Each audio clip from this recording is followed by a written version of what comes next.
Awas saja kau, Mas. Akan kubuat kamu miskin kembali. Assalamualaikum sahabat Bunda. Semoga Allah selalu memberikan kesehatan dan kebahagiaan untuk kita semua.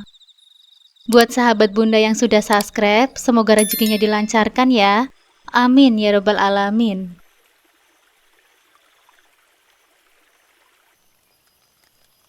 Sebelum lanjut ke ceritanya, buat sahabat Bunda yang belum menonton part 1-nya, bisa ditonton lebih dulu ya, agar bisa mengikuti alur ceritanya. Halo Mbak Arum, suaranya langsung membuatku mengepal. Orang yang selama ini menjadi duri dalam hidupku, kini berdiri di depan pintu. Tanpa rasa malu ia menunjukkan wajahnya lagi. Ada urusan apa kamu di sini? Tanyaku tajam. Mau minta makan? Minta uang? Pria itu masuk begitu saja ke dalam rumah tanpa diundang. Aku hanya bisa mendengus. Sudah lama ku kenal kebiasaannya yang tidak tahu malu itu. Jadi uang yang kamu ambil dari dompetku itu sudah habis ya? Cepat sekali, ucapku dengan nada sinis. Raihan adik angkatku, sumber masalah yang selalu membuat kepalaku pusing. Baru 1 bulan yang lalu dia meninggalkan rumah ini dengan alasan tidak betah. Dan sekarang, dia kembali seolah tidak pernah terjadi apa-apa. Wah, ada benalu juga ya ternyata. Raihan tertawa kecil. Berhenti di dekat meja makan sambil menatap seseorang. Benalu, kalau dia bercermin, mungkin akan sadar siapa benalu sebenarnya. Aku menarik nafas dalam-dalam. Kalau Raihan dan keluarga suamiku disatukan, dunia ini benar-benar bisa kacau balau. Aku mau ke kamar dulu. Raihan berlalu begitu saja, tanpa menunggu persetujuanku. Kenapa adikmu balik lagi sih? Mas Wahyu mengeluh dari sofa. Wajahnya terlihat kesal. Mana aku tahu?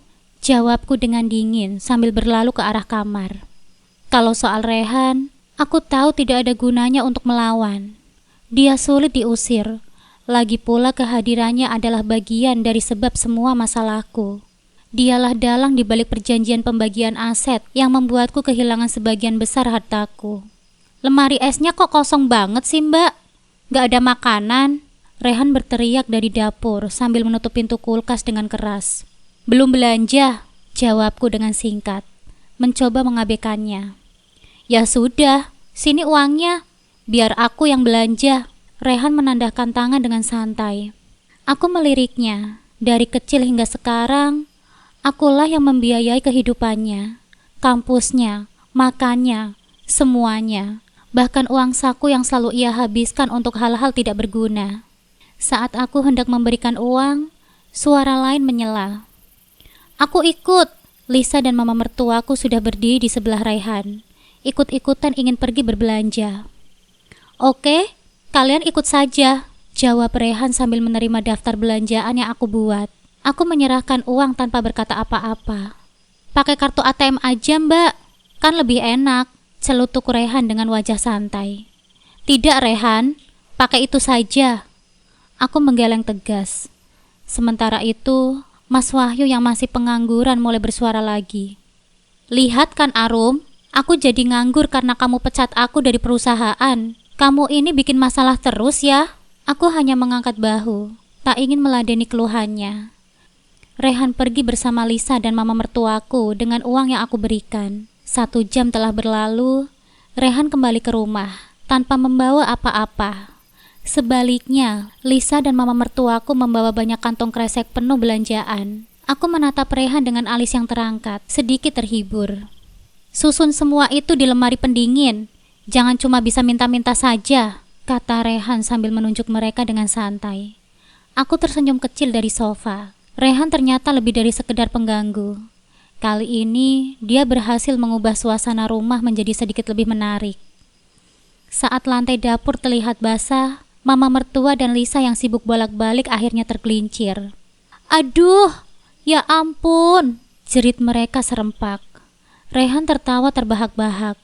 Aku menatap mereka dengan ekspresi datar, tapi dalam hati puas melihat mereka kena batunya. Enak gak jatuhnya? Ejek Raihan sambil memegangi perutnya yang sakit karena tertawa. Mama mertua mendengus kesal. Dasar kamu anak kecil, Gak tahu sopan santun. Biarkan saja, toh kalian juga gak peduli kan? Balas Rehan dengan santai. Sungguh aku puas sekali dengan tontonan hari ini. Tidak perlu repot-repot turun tangan. Rehan yang justru mulai mengerjai dan melawan mama mertuaku dan Lisa. Ketika Rehan selesai dengan kekacauan kecilnya, aku melirik jam tangan. Teleponku berdering. Saya sudah di depan rumah, Bu. Suara seorang wanita terdengar di ujung telepon. Baik, saya keluar sekarang. Setelah memastikan Arka aman di tempat tidur bayinya, aku melangkah ke depan rumah. Wanita itu berdiri dengan map di tangan, tersenyum padaku. Semuanya sudah beres, Bu, katanya sambil menyerahkan map itu. Bagus, terima kasih ya, balasku sambil memeriksa isinya. Dia langsung pamit. Aku membuka berkas itu, menganggukkan kepala. Itu memang surat perjanjian yang asli. Apa itu? Ya ampun, aku menatap Rehan yang baru saja mengambil berkas di tanganku. Jantungku sudah berdetak kencang. Aku kira Mas Wahyu. Mbak mulai beraksi lagi ya? Katanya sambil tersenyum jahil. Apa maksudmu? Tanyaku dengan nada curiga. Rehan menjentikan jarinya, menunjukku.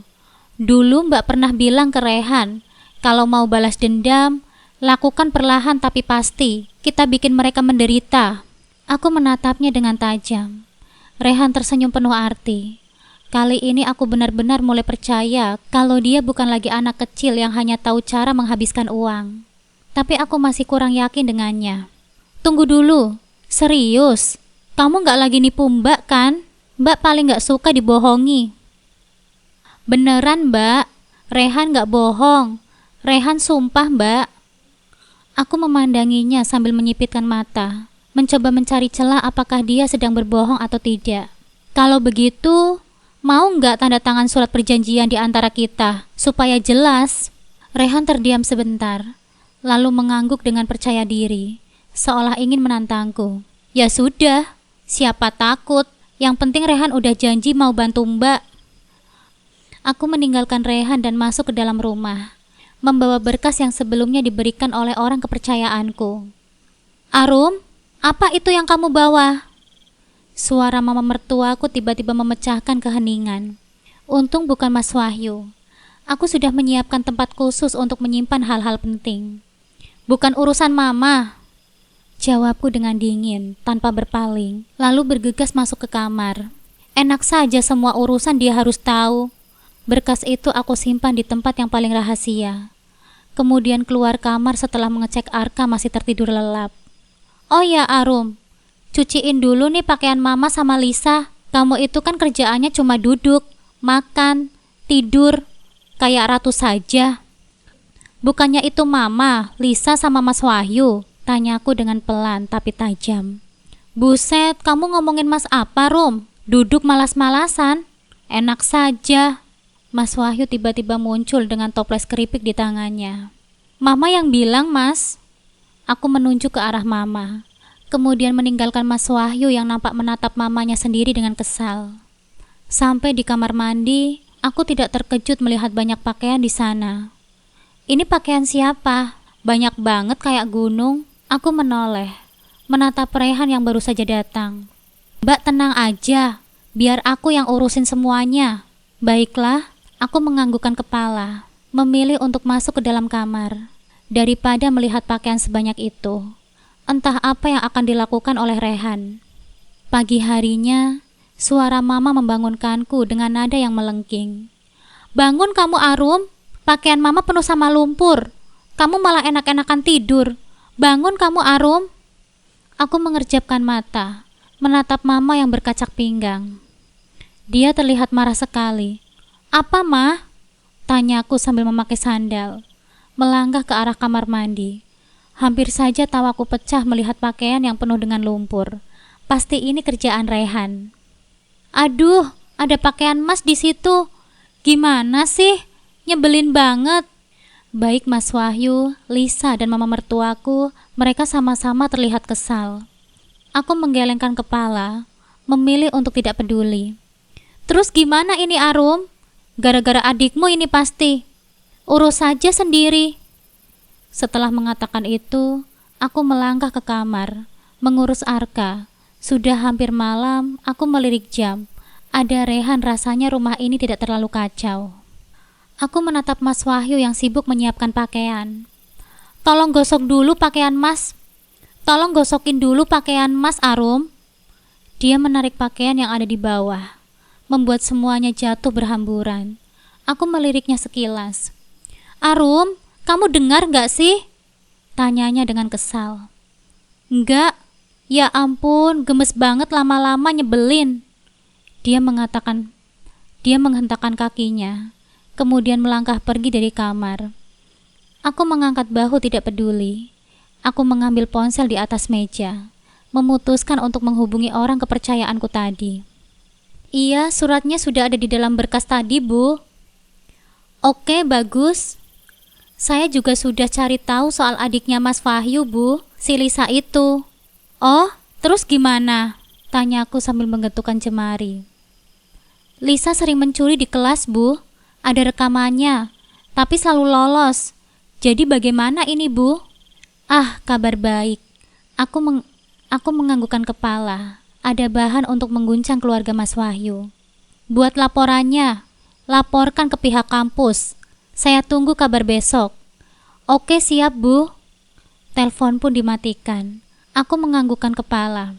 Kelemahan Mas Wahyu adalah keluarganya. Setelah meletakkan ponsel dan memastikan Arka, aku keluar dari kamar. Mataku menyipit melihat keluarga Mas Wahyu memakai pakaian pesta. Kita mau makan enak di pesta.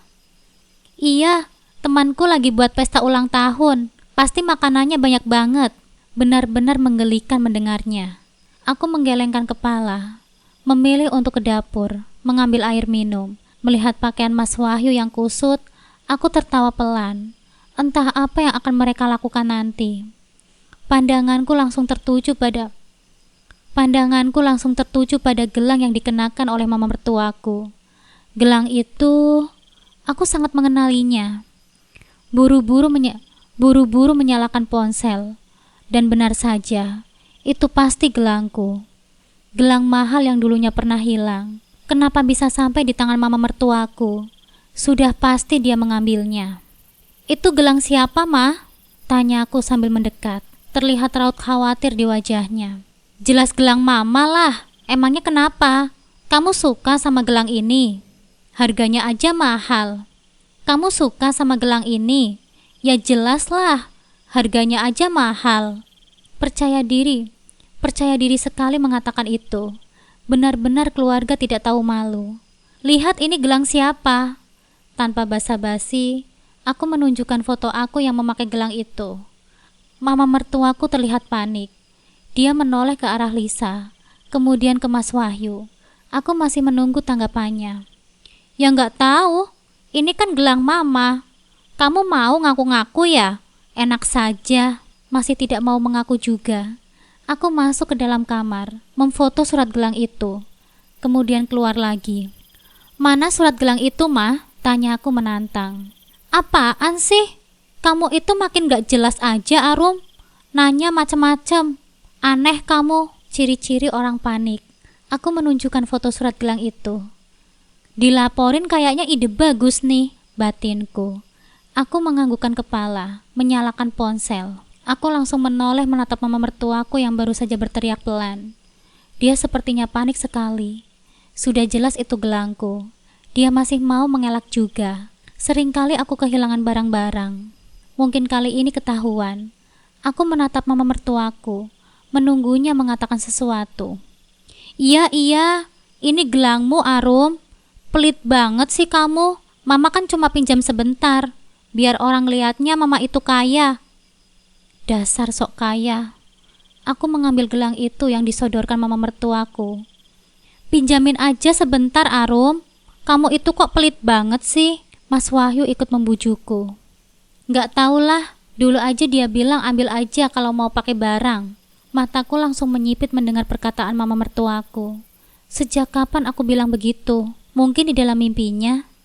Sudah jadi benalu, jangan jadi pencuri juga dong, kataku sambil membalikkan tubuh, meninggalkan mereka. Keesokan paginya, Aku benar-benar tidak menyangka bahwa ketiga penumpang gelap itu memilih tidur di luar setelah pesta mereka semalaman. Kamu tega banget sih, Rum. Serius gak dibukain pintu semalaman? Lihat nih, badan kita merah-merah semua karena digigit nyamuk, gerutu Lisa sambil mengusap lengannya yang penuh dengan bercak merah. Aku hanya melirik sekilas, tanpa berniat menyahut. Siapa suruh kalian pulang larut malam? Ujarku dengan dingin.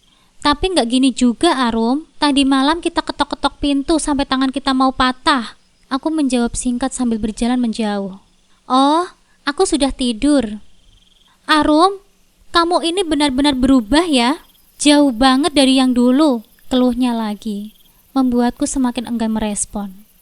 Aku memilih untuk sibuk menyiapkan sarapan dan meletakkan piring di atas meja. Kamu sudah siap rapi begitu mau kemana? Suara Mas Wahyu akhirnya memecahkan kebisuan. Mau ke butik, jawabku dengan singkat tanpa menoleh. Hari ini aku memang berencana memeriksa butik. Sudah cukup lama aku tidak langsung memantau operasionalnya. Terus Arka gimana? Tanyanya lagi, kali ini dengan nada suara yang agak cemas. Kamu yang jagain lah, jawabku dengan tajam sambil menatapnya. Loh, kok aku sih, Arum? Protesnya dengan nada tak percaya. Rehan yang sedari tadi duduk di sudut meja menyindir. Sudah Mbak, biarkan aku aja. Kalau orang-orang itu malah gak bisa dipercaya Mbak. Aku hanya menghela nafas. Biarlah, aku tidak peduli. Sambil membawa piring, aku membiarkan Mas Wahyu dan Rehan berdebat sendiri. Setelah aku selesai mencuci piring dan hendak ke kamar, langkahku terhenti saat mendengar percakapan di belakang rumah. Rupanya Mas Wahyu, Mama mertua dan Lisa sedang berbicara cukup keras.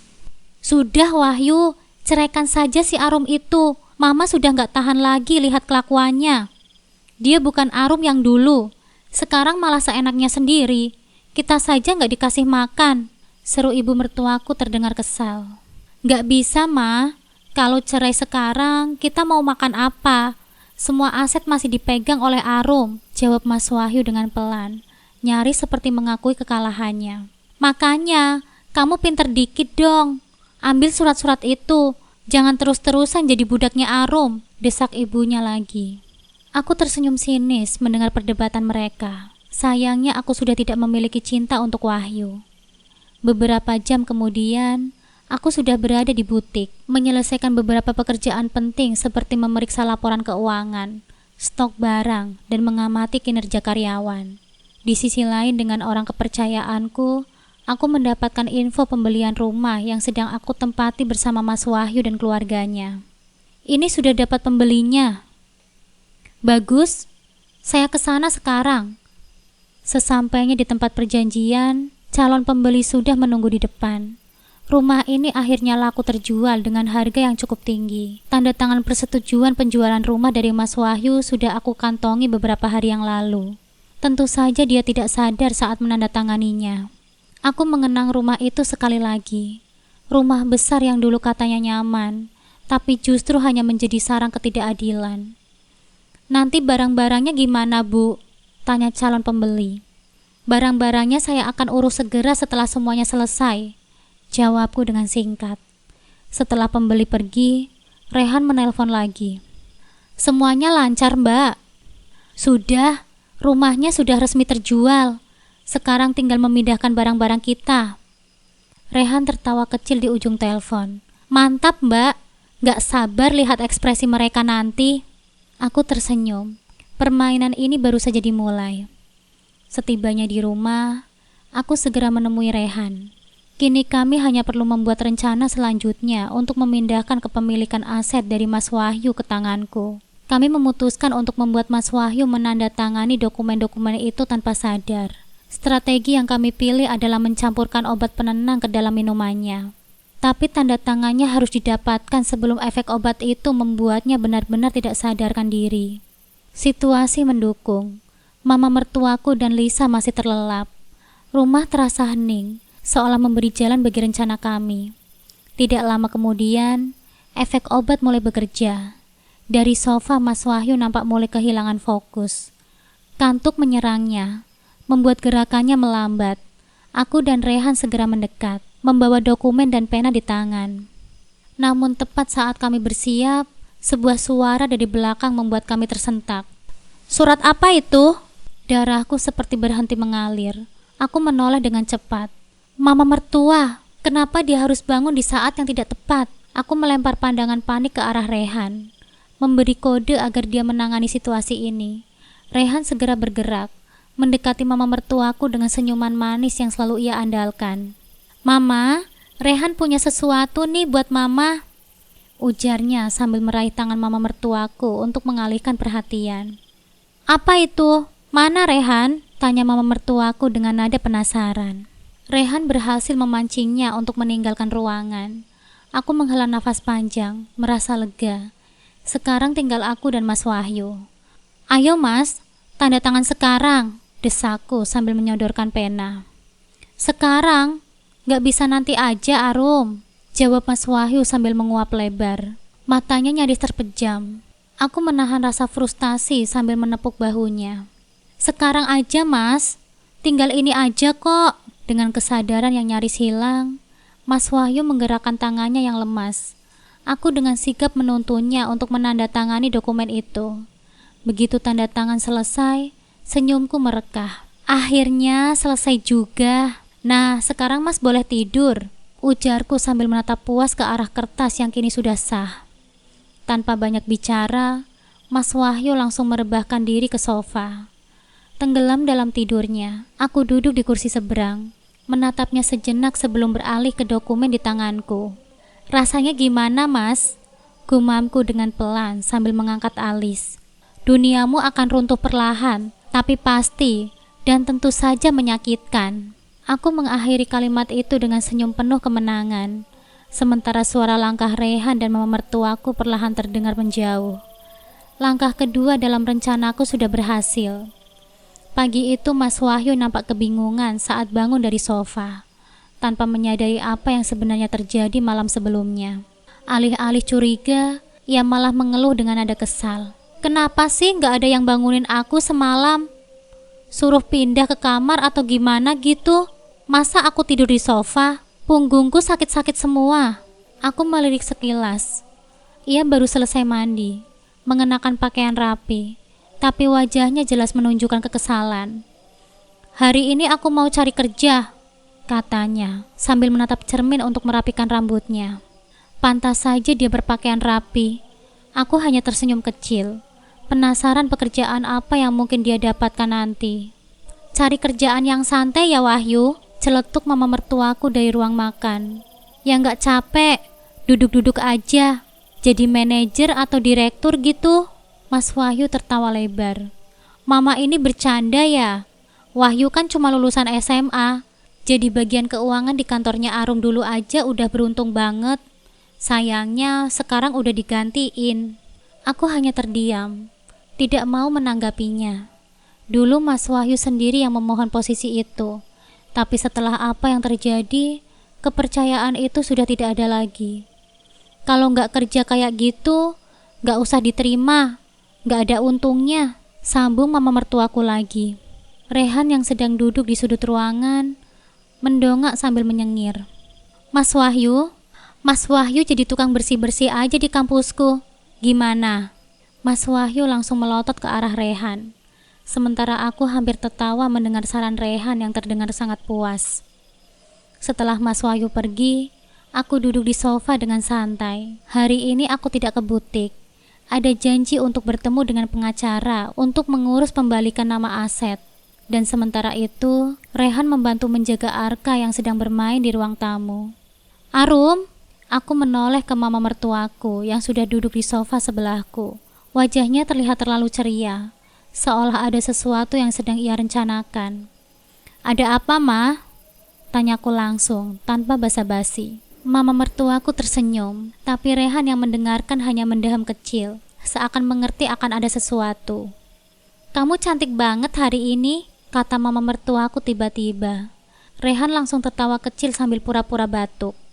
Aku sendiri hanya mengerutkan kening, merasa ada sesuatu yang tidak beres.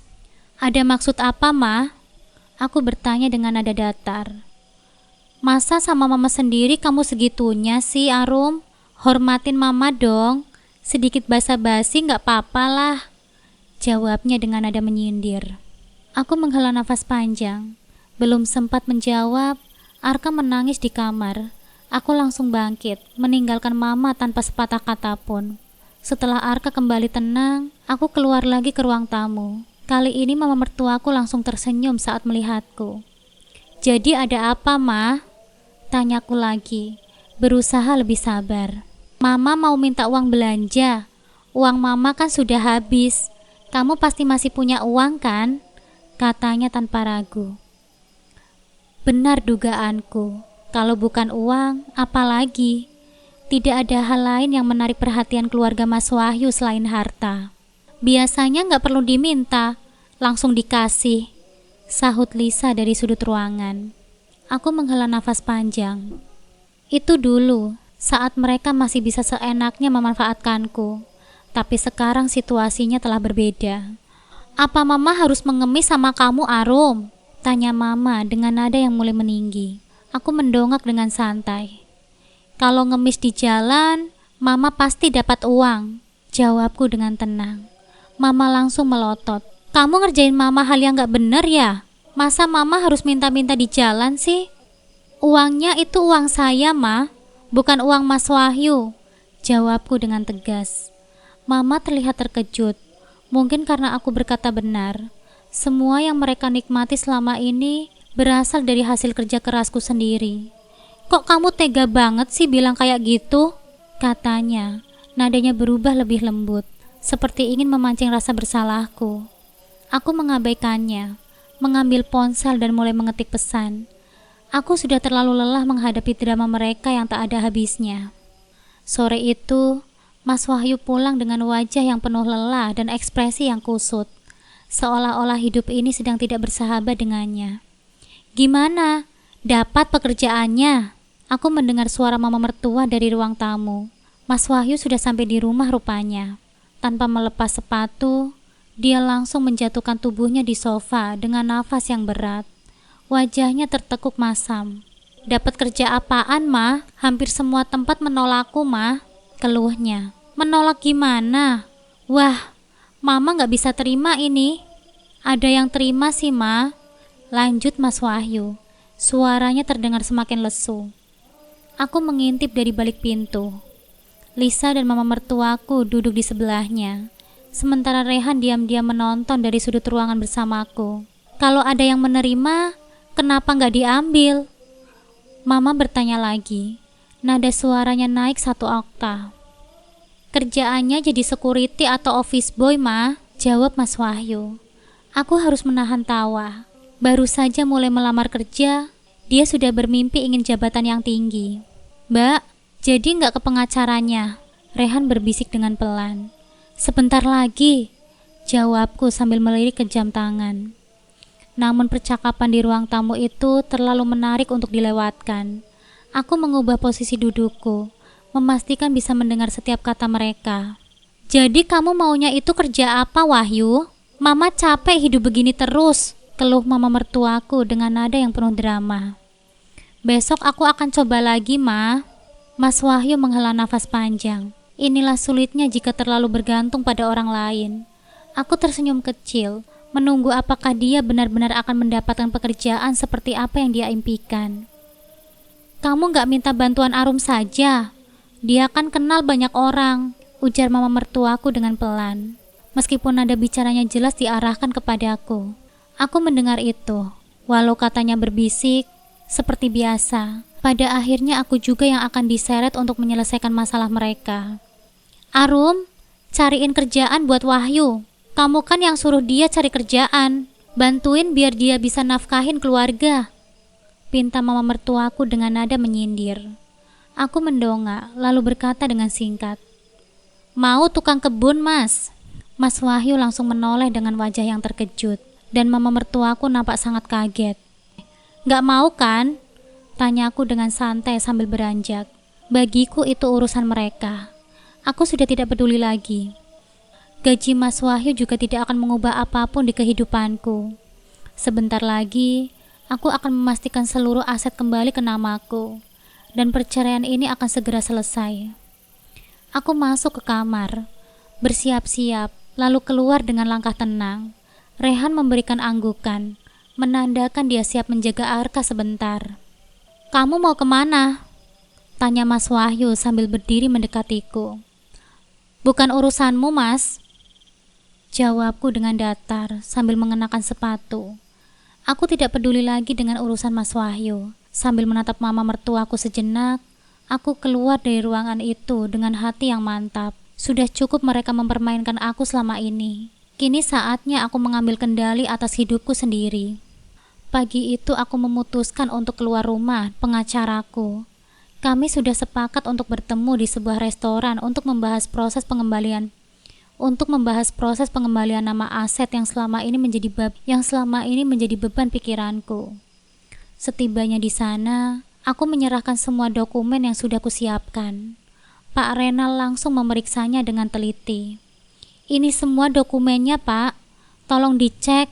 Kalau ada yang kurang, tolong beritahu saya ya," kataku sambil mendorong map berisi dokumen ke hadapannya.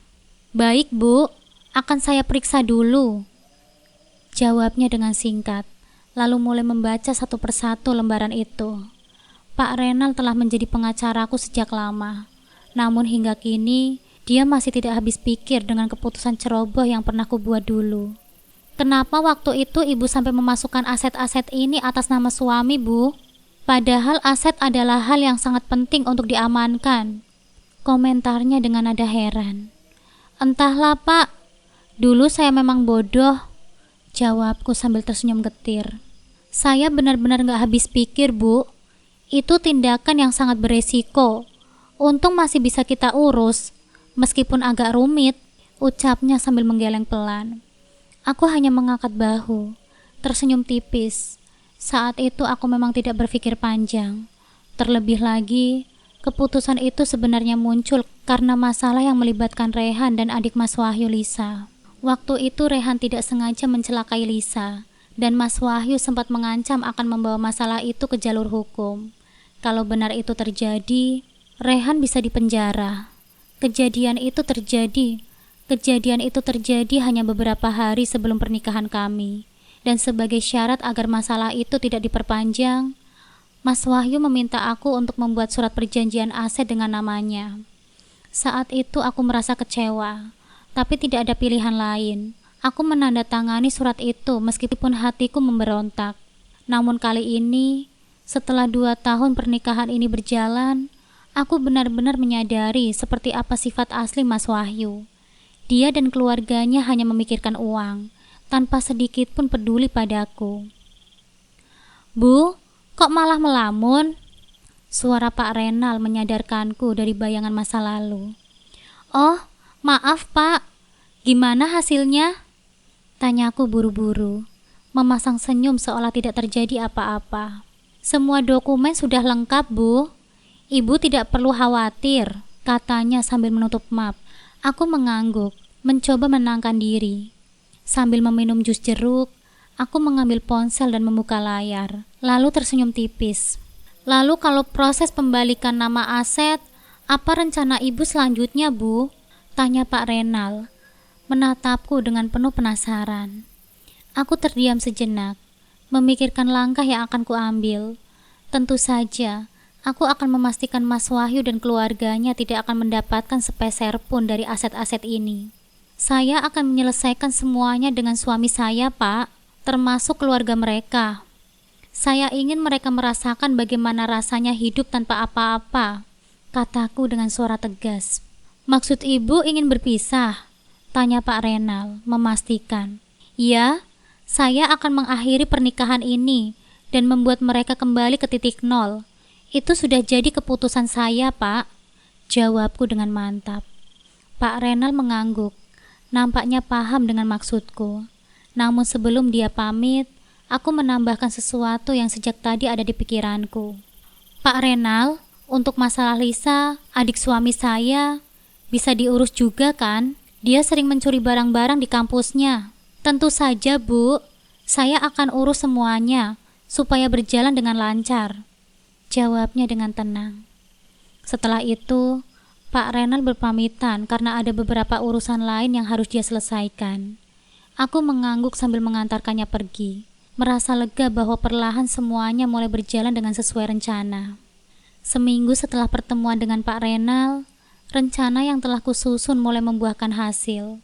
Bencana pertama menimpa Lisa, adik Mas Wahyu. Dia dikeluarkan dari kampus setelah tertangkap mencuri. Siang itu, Lisa pulang ke rumah dengan wajah basah oleh air mata. Tangisannya menggema di ruang tamu, membuat Mas Wahyu dan ibu mertuaku panik dan langsung mendekatinya. Aku yang sudah mengetahui semuanya, hanya duduk diam memperhatikan. "Ada apa, Lisa? Kenapa kamu menangis begitu?" tanya ibu mertuaku dengan cemas. Lisa menjawab dengan suara terisak. "Aku dikeluarkan dari kampus, Ma. Mereka tahu kalau aku mencuri, dan kalau barang-barang yang aku ambil tidak dikembalikan atau diganti, aku akan dibawa ke kantor polisi, Ma." Mendengar itu, Mas Wahyu terlihat kalut. Dia berusaha memutar otak untuk mencari solusi, termasuk mencoba meminjam uang dariku, namun aku hanya mengabaikannya. Ketika semua jalan buntu, mereka bertiga, Mas Wahyu, Mama mertua, dan Lisa, akhirnya bersujud di hadapanku, memohon belas kasihan. Tetapi hatiku sudah terlalu beku untuk peduli. Sampai akhirnya, Mama mertuaku menawarkan sesuatu yang membuatku tersenyum puas. "Kalau begitu, aku akan menjual rumahku padamu. Tolong bantu kami, Arum," katanya dengan nada yang penuh keputusasaan. Aku langsung setuju. Dengan bantuan pengacara dan notaris, proses pembelian rumah itu berjalan dengan lancar. Kini rumah itu menjadi milikku secara sah. Malam itu tanpa sepengetahuan mereka, aku mengemasi barang-barangku dan membawa anakku serta Rehan pergi dari rumah itu. Kami pergi tanpa meninggalkan jejak. Keesokan harinya, Mas Wahyu menelponku dengan nada bingung. "Kamu di mana, Arum?" tanyanya. "Aku sudah di apartemen baru, Mas." "Oh iya, kalian juga harus bersiap-siap ya untuk pindah, karena sebentar lagi pemilik baru rumah itu akan datang untuk meminta kalian pergi," jawabku dengan santai. "Maksudnya apa, Arum? Apa yang kamu lakukan?" Suaranya semakin meninggi. "Aku sudah menjual rumah itu, Mas, dan sebentar lagi pengacara juga akan ke sana untuk menyerahkan surat perceraian kita," kataku dengan dingin. "Arum, ini nggak mungkin kan? Kamu nggak serius kan, Arum?" "Aku serius, Mas. Nikmati saja masa-masa sulit yang akan kalian alami," ucapku tanpa ragu. "Kamu kejam sekali, Arum," teriaknya dengan marah. "Kejam? Bukannya kamu yang lebih dulu licik, Mas. Selama 2 tahun kamu dan keluargamu hanya memanfaatkan aku," balasku dengan tajam. "Dasar kamu perempuan. Sudah cukup, Mas. Aku tidak mau mendengarkan lagi ocehanmu. Siapkan saja koper kalian dan pergi dari rumah itu," potongku sebelum dia melanjutkan. Tak lama pemilik baru rumah itu pun datang. "Maaf, Bapak dan Ibu, tolong segera kosongkan rumah ini sekarang juga," ucapnya dengan tegas. Mama mertuaku yang tak tahu apa-apa langsung menoleh ke arah Mas Wahyu dengan ekspresi bingung. "Wahyu, apa maksudnya ini?" tanyanya dengan panik. "Rumah ini sudah dijual oleh Arum, Ma," jawabnya dengan wajah lesu. "Perempuan itu memang tidak tahu diri," maki mama mertuaku dengan penuh emosi. "Tolong kalian segera keluar. Waktu yang kami berikan sudah lebih dari cukup," kata pemilik baru rumah itu dengan nada yang dingin. Mas Wahyu mencoba meminta waktu tambahan. "Pak, tolong beri kami sedikit waktu lagi, Pak. Maaf, kami sudah memberikan kalian hampir 2 minggu. Hari ini kalian harus pergi," balas pemilik rumah itu dengan tegas. Mas Wahyu tidak tahu bahwa seluruh komunikasi pemilik rumah ini dilakukan langsung denganku. Akhirnya dengan sisa uang dari hasil penjualan rumah itu, yang sebagian besar digunakan untuk mengganti barang-barang curian Lisa, mereka terpaksa menyewa kontrakan kecil. Kehidupan mereka menjadi sulit dan penuh keterbatasan. Sementara itu aku merasa lega dan puas. Kini aku bisa memulai hidup baru tanpa beban. Kebahagiaan itu akhirnya menjadi milikku sepenuhnya. Angin sore berhembus pelan di balkon apartemenku. Aku duduk sambil menikmati secangkir teh hangat, memandangi langit yang mulai berubah warna menjadi jingga.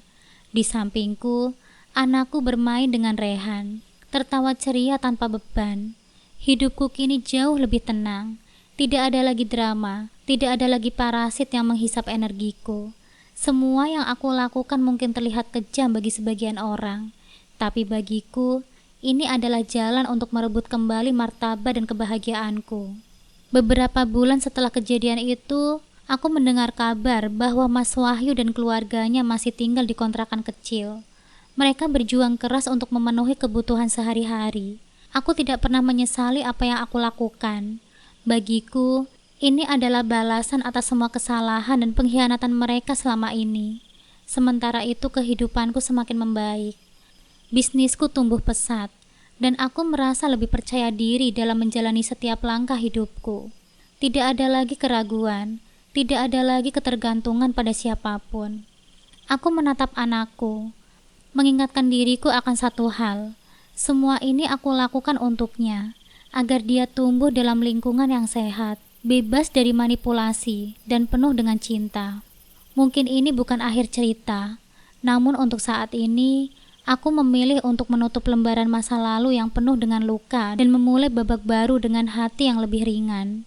Di dalam keheningan senja, aku tersenyum, merasa yakin bahwa masa depan yang cerah sedang menungguku. Akhirnya kebahagiaan ini benar-benar milikku.